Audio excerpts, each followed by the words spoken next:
and I consider myself one, and of course the Calvinists were the great champions of this. We believe that man is totally depraved, that he has no ability whatsoever to pull himself up by his bootstraps, that salvation is indeed of the Lord 100%, and therefore we are not participating in the salvation God has for us. So on one hand, the Jesuits say you do, thus for the greater glory of God ad majorem Dei gloriam, and then on the other hand, we Bible-believing Calvinists, Baptist Calvinists, Presbyterian Calvinists would say, no, salvation is of the Lord for the absolute glory of God. Okay. Well, now the Jesuits brought to us high sciences. They seem to have brought the East to the West. They brought us astronomy and geography and ethnography. And what do you have to say? It seems that they use their science to help build faith. Along the same lines? Okay, first of all, with regard to astronomy, they stole all the work that Tycho Brahe did, and that Kepler's uncle was a Jesuit. And so Tycho Brahe's work on geocentricity was really silenced and scuttled by the Jesuit order, and they became the masters of heliocentricity, which is not biblical.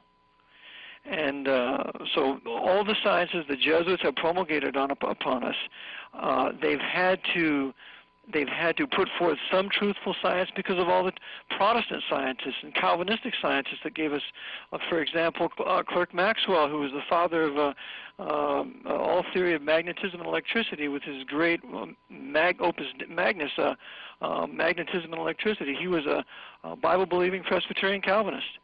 Most of the high science that we experience today was brought forth by Protestants or Baptists or Jews having the freedom to invent and investigate that was inherent in the rights that were secured by the Protestant peoples when they set up their countries.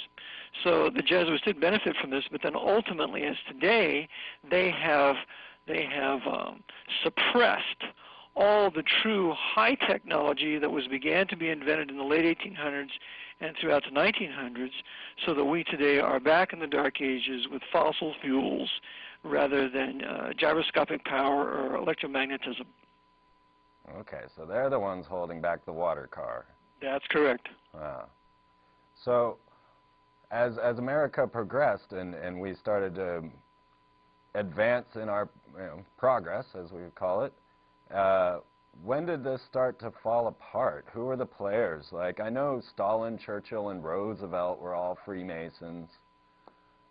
Bush, Putin, and Blair are all secret societies, secret service, intelligence ops. When did it switch over? Was there the good America leading into, when did this takeover begin?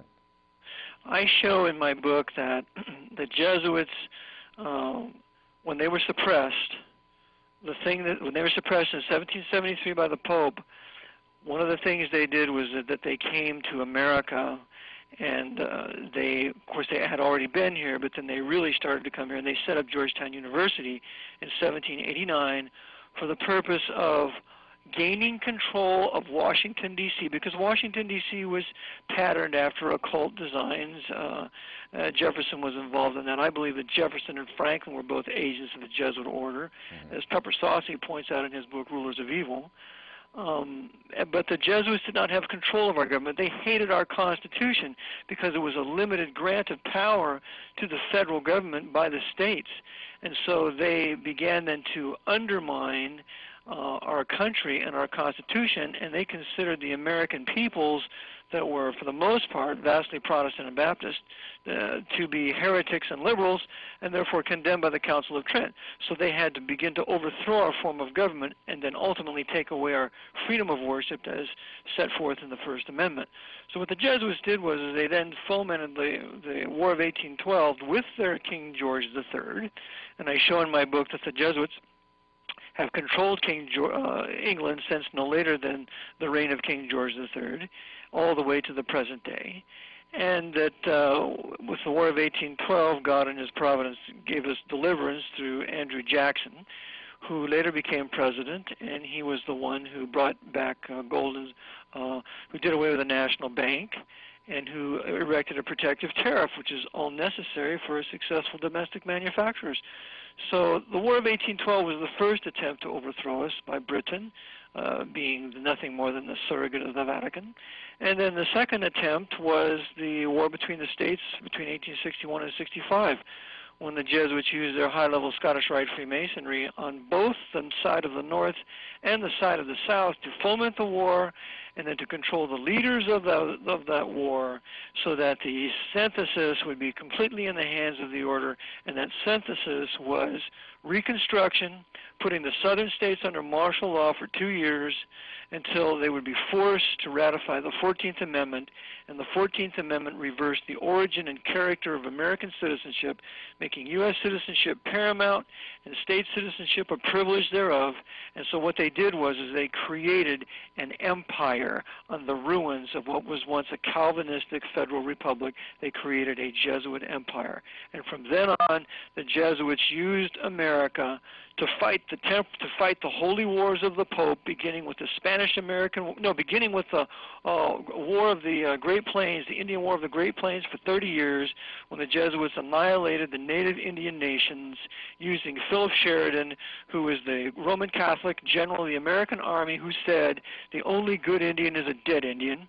And then they started about the time the War of the Great Plains ends, they start the Spanish-American War, and then from then on, every war is nothing more than a papal crusade using American blood and treasure to restore the Pope's temporal power throughout the world. Wow. So they're basically manufacturing our reality here, and no one's aware of this. I mean, most Americans aren't even aware of the Freemason connection. Could you possibly give us an idea of the hierarchy of how this works out? Sure. The Jesuits, the Black Pope is the most powerful man in the world. He commands the Society of Jesus, which is composed approximately of, it's estimated, 25,000 Jesuits who are professed. Now, who is the Black Pope? Who is the Black Pope? Yeah. Peter Hans Calvinbach. Okay. He has been the Black Pope or the Jesuit Superior General since 1983. And the Jesuits are calling for a general convocation next year in 2008 to choose another general, because Calvinbach is in his 80s now. He's getting to be older, and he cannot oversee the huge magnitude of this huge world war that they've fomented. They're going to need a younger general to oversee this, as with his assistants and provincials. So Calvinbach is the Jesuit general today. Then underneath him, he controls the Pope. The Jesuits are the Pope's pen holders. Whatever the Jesuits decide, that's what the Pope will do. If he does not do that, he will be punished. He will maybe poisoned, or he will be outrightly killed. So the Pope is nothing more than the creature of the Black Pope. But the purpose of the Black Pope is to erect a Pope of their making, to be the universal monarch of the world, to rule every nation from a rebuilt third Hebrew temple in Jerusalem, for which reason we understand why now the Pope's Masonic Jewish Labor Zionists rule Israel and nobody else can. So underneath the Black Pope, you have the Papacy, the Pope and the Papacy, the whole Roman hierarchy. And then under the Pope, he commands the Grand Master of the Sovereign Military Order of Malta, the Knights of Malta, and you find them riddled all throughout the American government. And these Knights of Malta work in conjunction with Jesuits, like Knight of Malta Pat Buchanan works with the Jesuit John McLaughlin. So they always work together, and then the Jesuits always have a nearby fortress, which they call a university, to oversee the Archbishop of that city. For example, in New York City, you have the Archbishop of New York, Edward Cardinal Egan, the man responsible for bringing down the World Trade Center and igniting this crusade against Islam. He is overseen by the Jesuits of Fordham University. You have the Archbishop of Washington, D.C. You have him overseen by the Jesuits of Georgetown University. And so it is throughout the country.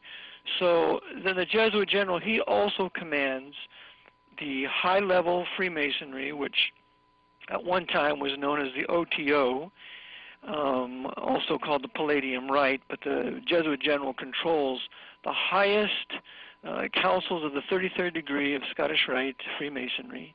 He controls the Grand Orient lodges